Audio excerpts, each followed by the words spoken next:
I have a secret that no one in my actual life knows about. I own a life-sized body pillow with extremely realistic abs printed on it. Every single night I have to hug it, run my hands over those silicone-textured muscles, and only then can I fall asleep peacefully. It's ridiculous, I know.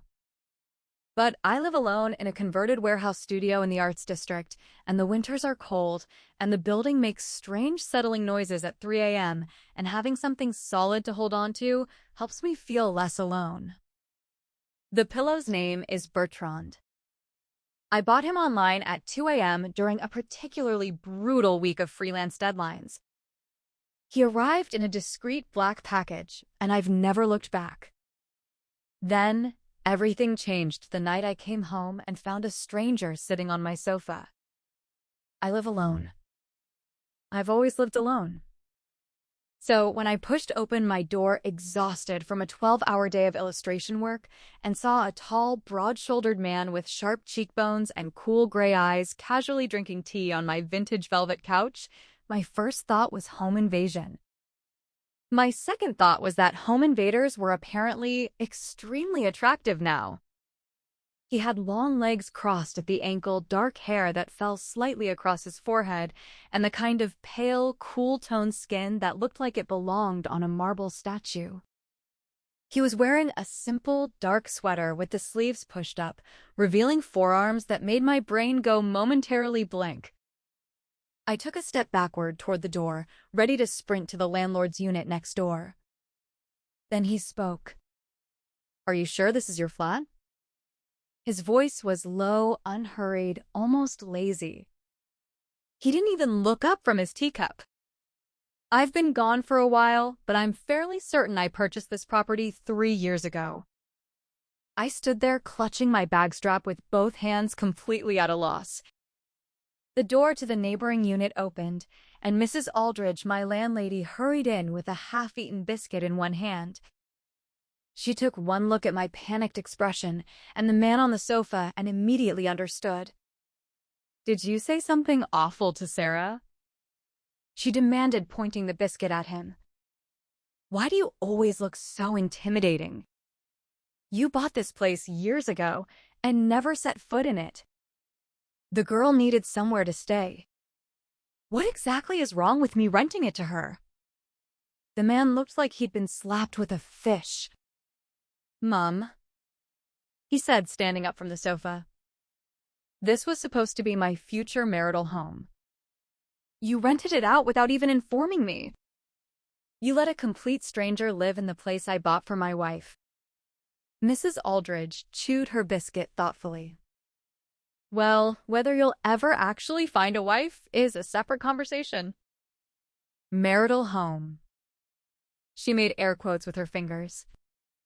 "Do you even have a girlfriend?" He sat back down and crossed his arms. "I don't care. This is my flat. I purchased it for myself and my future spouse. So what exactly does it mean that a total stranger is living here?" Mrs. Aldridge crossed her arms right back at him. "It means you're fortunate. Sera has kept this place immaculate. If it weren't for her, do you think you could walk in here after 2 years abroad and sit down for tea without 3 days of deep cleaning first?"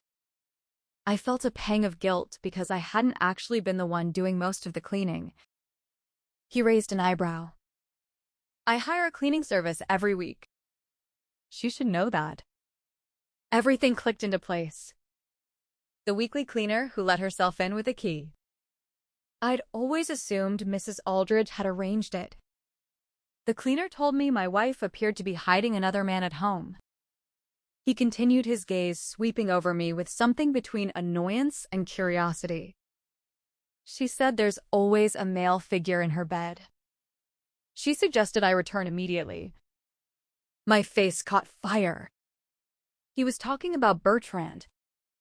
When I first moved in, master bedroom felt enormous. Sleeping alone in that vast space made me feel exposed and vulnerable. So I ordered a life-sized body pillow online. The abs are printed in hyperrealistic detail, and the silicone filling somehow approximates the firmness of actual muscle. Every night I wrap myself around it, stroke the abs until my brain quiets and drift off to sleep. The cleaner must have seen the lump under the duvet and drawn entirely the wrong conclusion. I scratched the back of my neck, too mortified to explain. In the end, we reached an uneasy truce. My lease with Mrs. Aldridge hadn't expired. Caelan, that was his name. Caelan Ashford had just returned from abroad and didn't have time to find another place. He also apparently didn't want to live with his parents. So, in his own marital flat, he grudgingly selected the guest bedroom. I offered to give him back the master bedroom. His expression turned even darker. I don't sleep in rooms other people have occupied. I muttered something about already having lived there for over a year. His ears were sharp. I'll sell this place eventually, he said flatly. Once I purchase a new property, I'll move out immediately. I fell silent. Living in someone else's flat and forcing the actual owner to leave? The audacity was genuinely impressive. After Caelan moved in, I was nervous at first. I kept worrying I'd do something to annoy him and he'd evict me on the spot. But a month passed and I barely saw him. He seemed impossibly busy with work. Even living under the same roof, we crossed paths maybe twice a week. I gradually let my guard down. I stopped double-checking that my bedroom door was closed before I left. I forgot there was another person in the flat at all. That weekend, Caelan was home. He walked past my open door on his way to the kitchen and glanced in absently. Then he stopped dead. His eyes were fixed on Bertrand sprawled across my bed in all his 8-pack glory limbs akimbo, like a crime scene victim. Several seconds passed. Caelan blinked. What exactly is that? I froze. He tilted his chin toward the bed. It's hideous in a very distinctive way. It suits you. I went back into my room and stared at the pillow's printed muscles and felt a strange sense of defensiveness. After some consideration, I also realized that leaving the pillow's abs exposed all day was perhaps inappropriate. It violated public decency, and worse, it attracted petty comments. So I made a decisive move. I bought Bertrand a shirt. From then on, every night included an extra step. Lifting the shirt before I could touch the abs. Honestly, it made the experience feel even more immersive. After dressing the pillow, I went to take a shower. I was halfway through when I realized the body wash bottle was empty. Assuming Caelan wasn't home, I wrapped myself in a towel and padded out to the storage cupboard to grab a new one. The timing was flawless. He had just returned from a run. I was still rummaging through the cupboard, spinning around the living room like a confused waterfowl. Can you put some actual clothing on? His voice came from behind me, tight and strained. This isn't only your flat. Sorry, I forgot where I stored the replacement. I finally found the bottle and stood up. He was still standing there, his ears and face an alarming shade of red. Sweat traced down his temples. His breathing was heavy and uneven. I wondered if he'd pushed himself too hard during his workout. I grabbed the body wash and retreated to the bathroom. When I emerged from the shower, Mrs. Aldridge was there holding a large ceramic dish. The beer-braised short ribs had just finished cooking, and she insisted Caelan and I try them immediately. Caelan frowned. Mum, I don't eat short ribs. Who said they were for you? She scoffed. Do you think you're worthy of my cooking? Sera, come here. Under the combined assault of her incredible food and gentle coaxing, I somehow ate most of the dish myself. It was delicious. It also left me slightly drunk. Apparently, she'd added half a bottle of her husband's expensive rice wine to the braise. I didn't even make it to my bedtime abs-touching ritual before I passed out. I have no idea how long I slept. What I remember is waking up desperate for the bathroom. My head was still foggy, my limbs moving purely on muscle memory. I found the toilet, found my way back, and climbed into bed. The moment I slid under the covers, I noticed the scent. Clean and masculine like cedar and bergamot body wash. Not my usual lavender and vanilla. I pressed my face against the blanket and hummed softly. Why had I never noticed how good this smelled before? I settled into my preferred sleeping position and instinctively reached for Bertrand. But the moment my hand made contact, something felt different. Firmer. Warmer. Almost like real skin. My brain supplied a distant thought. The pillow feels different tonight. I dismissed it. My head was spinning. Mild hallucinations were probably normal. Out of habit, I lifted the pillow's shirt and placed my palm flat against its abs. The muscles beneath my hand flinched. I was too lazy to open my eyes. I just kept touching, rubbing my palm back and forth over the ridges and planes. For some reason, they felt especially good tonight. Firm and solid with exactly the right balance of soft and hard. I'd never touched real abs before, but I imagined this was what they would feel like. Without meaning to, I pictured Caelan's face. Imagining these were his abs didn't feel strange at all. It felt almost natural. I had to admit, Caelan's physique looked like it would be extremely satisfying to touch. Normally, after a few minutes of this, I'd fall asleep. Tonight, the more I touched, the more awake I became. I didn't want to stop. My hand wandered upward, exploring unfamiliar territory until it paused on a small raised point. I had no idea which part of the pillow this was supposed to be. A light cough sounded above my head. Then a hoarse, strained voice spoke. "Have you had enough?"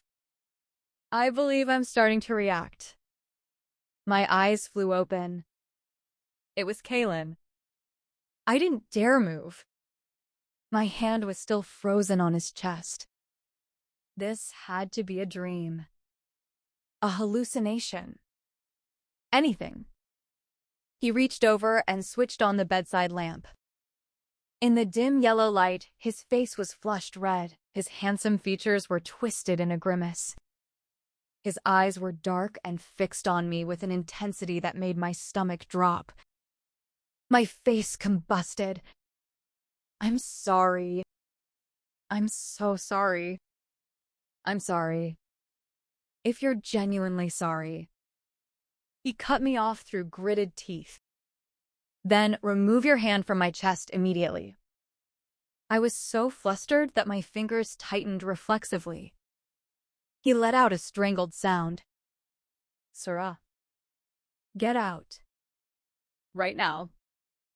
I'll pretend this never happened." I scrambled off the bed and fled back to my room. Just as I reached my door, I heard the bathroom door slam. The sound of running water followed, and it went on for a very long time. I lay in my own bed, staring at the ceiling. My foggy brain slowly regained its clarity. I had just sexually harassed Caelan Ashford. In real life. With my actual hands. I had always admired him from a distance. He was devastatingly handsome. Of course I'd noticed.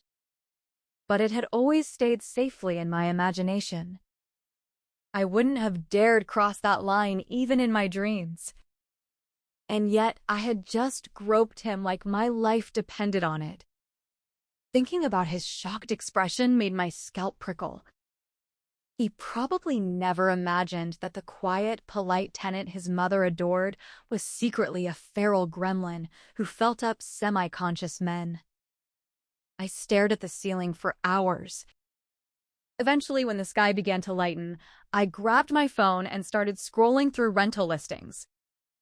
I couldn't face him. Moving out was the only option. Except every listing I found was either more expensive or significantly worse than my current arrangement. Mrs. Aldridge had given me an absurdly low rent because she liked me, which was precisely why I'd signed a long lease, which meant I couldn't realistically leave anytime soon. I wanted to scream. I rolled over and bumped into Bertrand. I stared at the source of all my problems. Then I squeezed one of his printed abs. The texture was nothing like Caelan's. That made me even more annoyed. Why was I thinking about him again? I kicked my leg out and sent Bertrand sailing off the bed. Work saved me from my spiral. A series of freelance projects landed in my inbox all at once. I was so busy, I barely had time to think about anything else. I came home later and later, each day too exhausted to be anxious. But I did notice something. Every night when I got home, Caelan was sitting on the sofa. Sometimes reading. Sometimes on his tablet. Sometimes just drinking tea. The moment I walked through the door, he would immediately stand up and retreat to his room. Like I carried something contagious. One evening, after a particularly brutal deadline, I was starving. I wanted hot pot so desperately I could have wept. So I went to a restaurant alone. It was packed. I took a number and waited. 2 hours later, there were still 10 parties ahead of me. If I'd known, I would have left 2 hours ago. But I'd already invested 2 hours of suffering. Leaving now would make all that pain meaningless. So I chewed on rice crackers and kept waiting. Finally, at nearly 10, I got a table. My phone buzzed. Caelan, why aren't you home yet? A few seconds later, another message. My mother asked me to ask. I thought about that for a moment. Mrs. Aldridge always goes to bed before 10. How would she even know I'm not home? The typing indicator appeared. It pulsed for nearly 3 minutes. She has insomnia. I sent back a string of ellipses. So, are you coming home tonight? I nearly laughed. What were we exactly? Why did he care whether I came home or not? I didn't reply immediately. Another message arrived.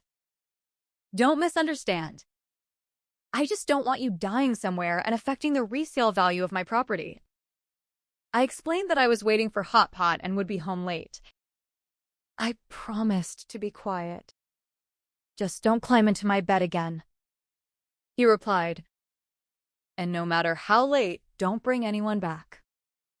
I have issues with germs. To prove I was alone, I sent him a photo of the hot pot. Across the table sat a small teddy bear plushie the restaurant had provided for solo diners. So it's just you and a bear. He's not with you. I blinked. Who? Then it clicked. He meant Bertrand. What kind of person brings a suggestive body pillow to a hot pot restaurant? He can only keep me company in bed, I replied.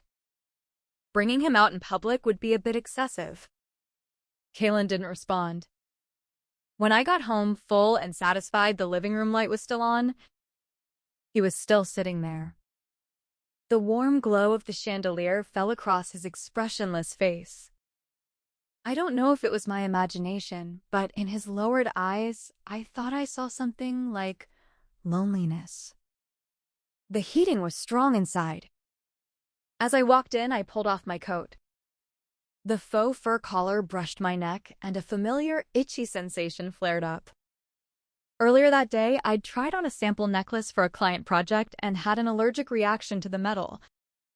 The skin where it had touched was unbearably itchy. I couldn't stop scratching.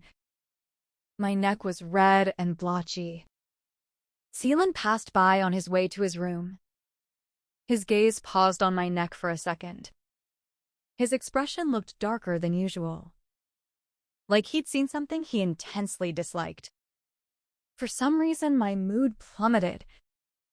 So he really did hate me that much. The tiny spark of hope I'd been nursing went out. He didn't like me.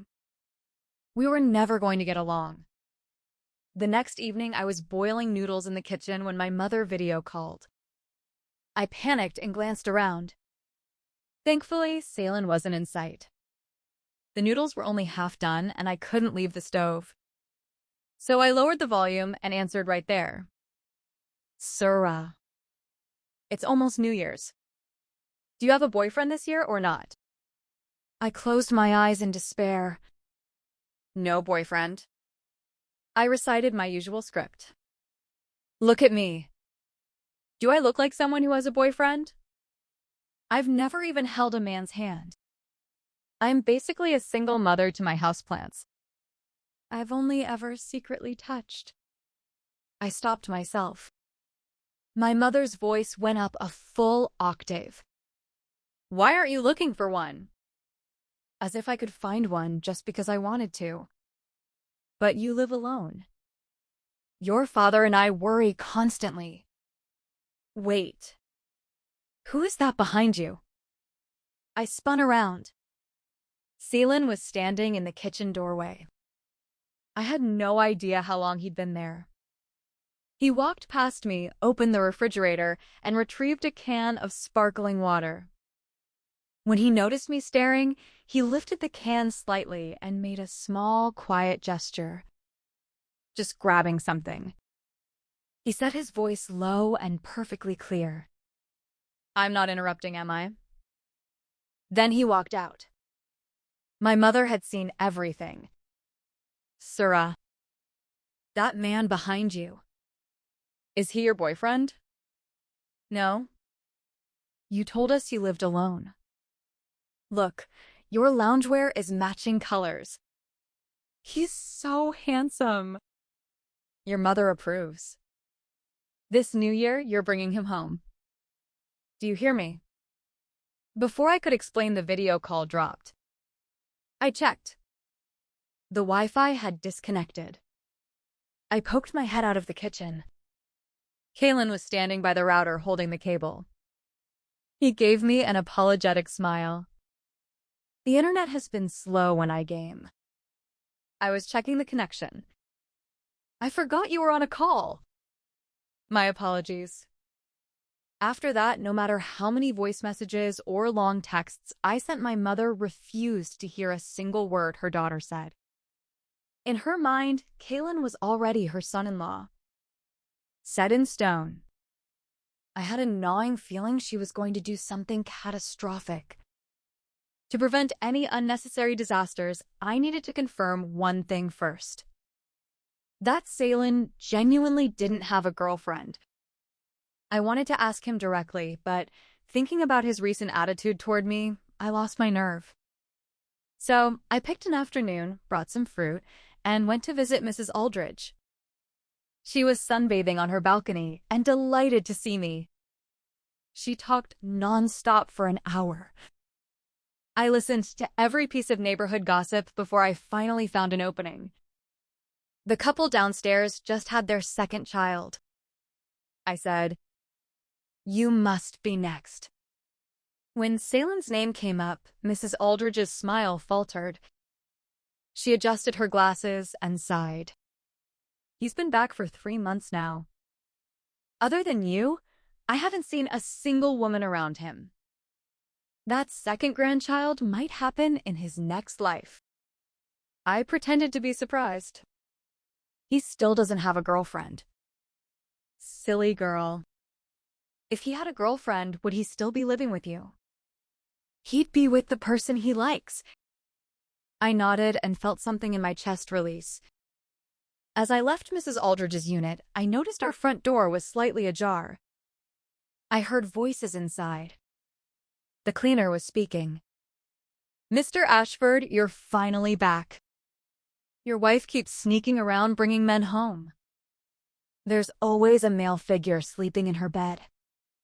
Did you catch her yet? A woman like that isn't worth your time. You're too accomplished to settle for this. Caelan let out a soft laugh. What's under the blanket is a large plush toy she's fond of. She's not that kind of person. Don't make assumptions about her. You should still be careful. You're rarely home now, but who knows what could happen later. She doesn't look like the faithful type. His voice turned cold. My wife. I know her far better than you do. I'll be spending more time at home from now on, and your services will no longer be required. I also don't want to hear another negative word about her. If I do, won't need this job anymore. I replayed his words in my head over and over. His attitude toward me wasn't as hostile as I'd assumed. At the very least, he was willing to defend me. The cleaner left in embarrassment. I stepped out from behind the door and walked straight into Caelan. He looked at my expression and immediately understood I'd heard everything. Sorry for causing you more problems. If you're truly sorry, he said dryly, start by disposing of that hideous plush of yours. Show me some sincerity. I refused immediately. I can't sleep without it. Did it save your life or something? It has the best texture I've ever purchased. If I throw it away, what am I supposed to hold at night? He narrowed his eyes. Is that so? So my texture doesn't compare. I muttered under my breath. He can be touched however I want. You can't. Caelan stepped closer. There were barely 2 fists of space between us. I could see my own reflection in his gray eyes. And what if I said, my girlfriend can touch me however she wants? I scratched my head confused. What does that have to do with me? He froze. Then he tapped my forehead lightly with his knuckle and spoke through gritted teeth. Then go spend your entire life with that ugly pillow. He turned and walked to his room. It was only then that I noticed he'd pressed a tube of anti-allergy cream into my palm. A week later, my premonition came true. My mother arrived. She hadn't even waited until New Year's. She and my father had booked tickets the moment they hung up. I'd been swamped with work all day and hadn't checked my phone. When I finally saw the video my mother had sent of herself happily drinking tea with Mrs. Aldridge, I felt the world tilt. I rushed home immediately. Caelan wasn't back yet. I was about to message him when he appeared beside me. Are you standing guard? I explained everything in a frantic whisper. To my complete shock, Caelan didn't look upset. He didn't look annoyed. He looked almost pleased. Strange. Very strange. I looked up at him and saw him turn away, one hand pressed to his forehead, his shoulders shaking. I'm sorry. I didn't know my mother was coming. I'll go in and explain everything. Just as I reached for the door, Caelan stopped me. He pulled up the apartment's security feed on his phone. Mrs. Aldridge's voice drifted through the speaker. I absolutely adore Sera. She's the sweetest girl. I dream of her being my daughter-in-law. As for the bride price, it must be my decision. $888,000. My mother tried to protest. We get along so wonderfully. Caelan is an outstanding young man. That amount is excessive. Mrs. Aldridge cut her off. That's my standard. Not a single digit less. It's settled. No arguing. The corner of my mouth twitched. How had it gone this far? Caelan was watching the feed with a faint smile. Why are you just standing here? Things are spiraling out of control. Look at how happy the elders are, he said, You wouldn't want to ruin their mood, would you? I fell silent. If my mother discovered this was all a misunderstanding, she would be genuinely crushed. And if the person involved was Caelan, I realized I didn't mind at all. Caelan paused. What do you think the bride price should be at a time like this? I wasn't in the mood for games. It's already $888,000. Why not round it up to $1 million? He nodded immediately. Consider it done. He pushed open the door, took my hand, and led me inside to face our parents. Standing beside him, twisting the hem of my shirt, an unfamiliar feeling swelled in my chest. I couldn't stop imagining what it would feel like if this were real. After dinner, we sent off all 4 parents who were smiling so broadly their eyes had nearly vanished. The apartment shifted from noisy chaos to quiet stillness. I couldn't settle my thoughts. I messaged my best friend and poured out everything. Do you think I should confess? He's handsome, wealthy, and standing right in front of you. If you don't confess, have you joined a monastery? How are you this restrained? I leaned back against the sofa, rehearsing what I would say to Caelan. Somewhere in the middle of that rehearsal, I fell asleep. In the dream, Caelan lifted me in his arms. My face pressed against his solid chest. The dream version of me suddenly gained awareness. It was just a dream. Doing something excessive in a dream wouldn't be excessive, right? Caelan wouldn't know. In real life, I was timid and restrained. In the dream, I held nothing back. I wrapped my arms around his neck and kissed him. It was my first kiss. I had no idea what I was doing. Just messy, uncoordinated pressing, but he seemed equally inexperienced, awkward, yet fervent.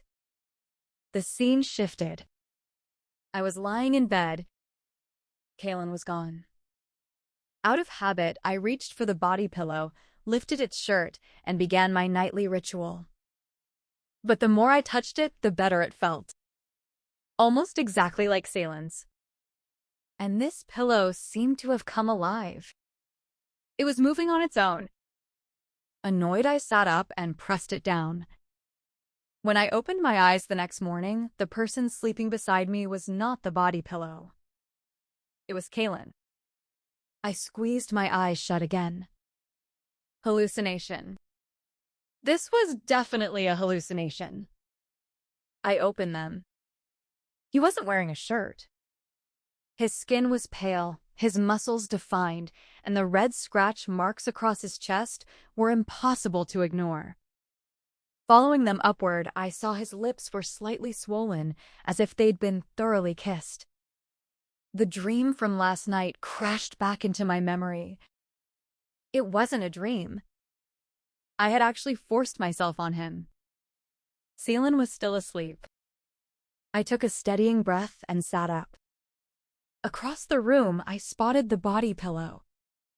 It had been shoved into the waste bin. The full-length pillow was crumpled into a tight ball forced into the narrow container. It clearly didn't fit, and yet someone had crammed it in anyway. You could tell how much that person despised it. I glanced at the man sleeping beside me, impossibly handsome, even unconscious.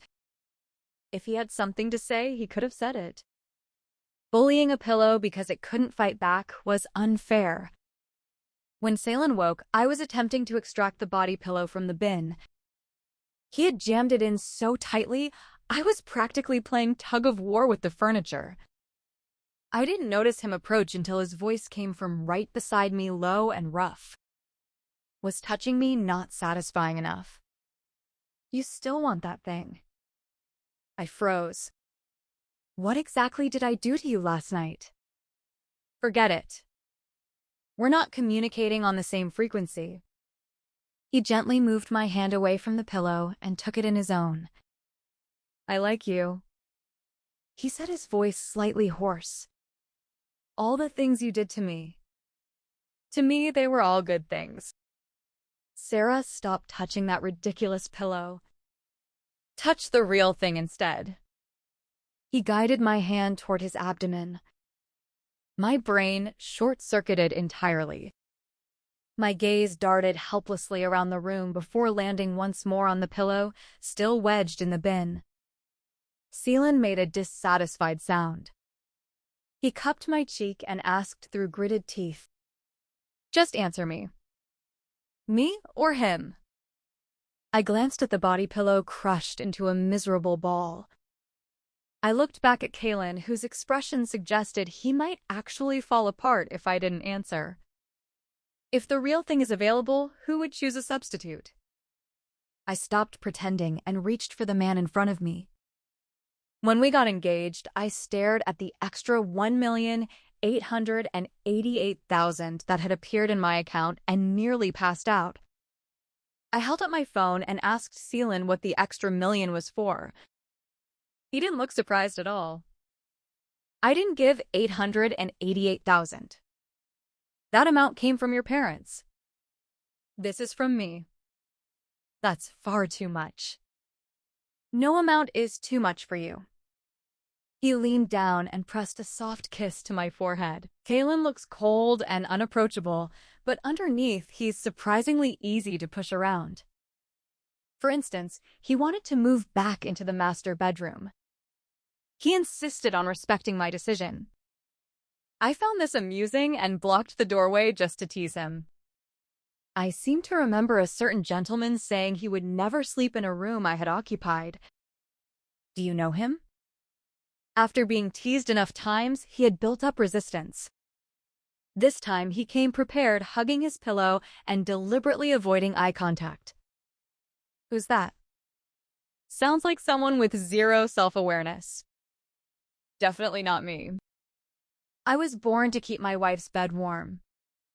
He tapped his phone and mine chimed with a crisp notification of funds received.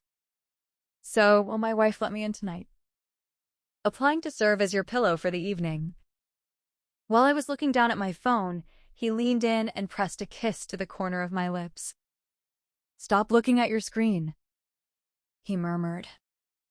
"Look at me instead." Caelan's truth. The cleaner told me my wife was being unfaithful at home.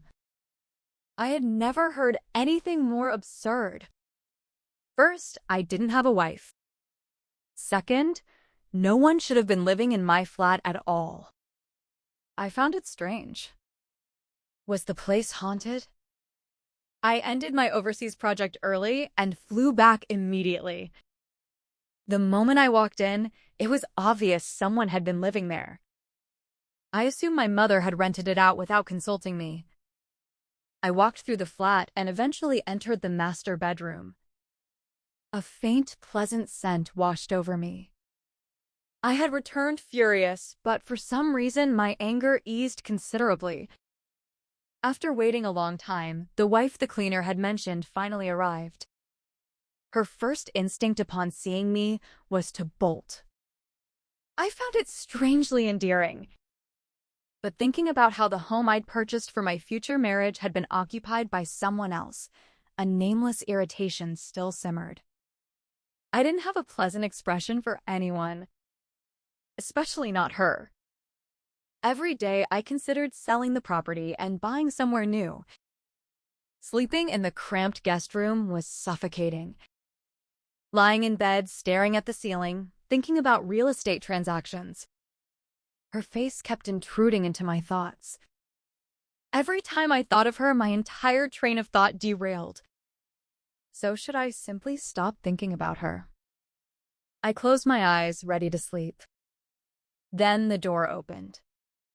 In the dim light from the window, I saw it was her. I frowned, not understanding what she was doing.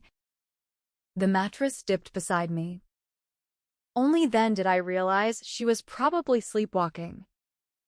She had entered the wrong room. I started to get up, planning to leave. Then my shirt was lifted.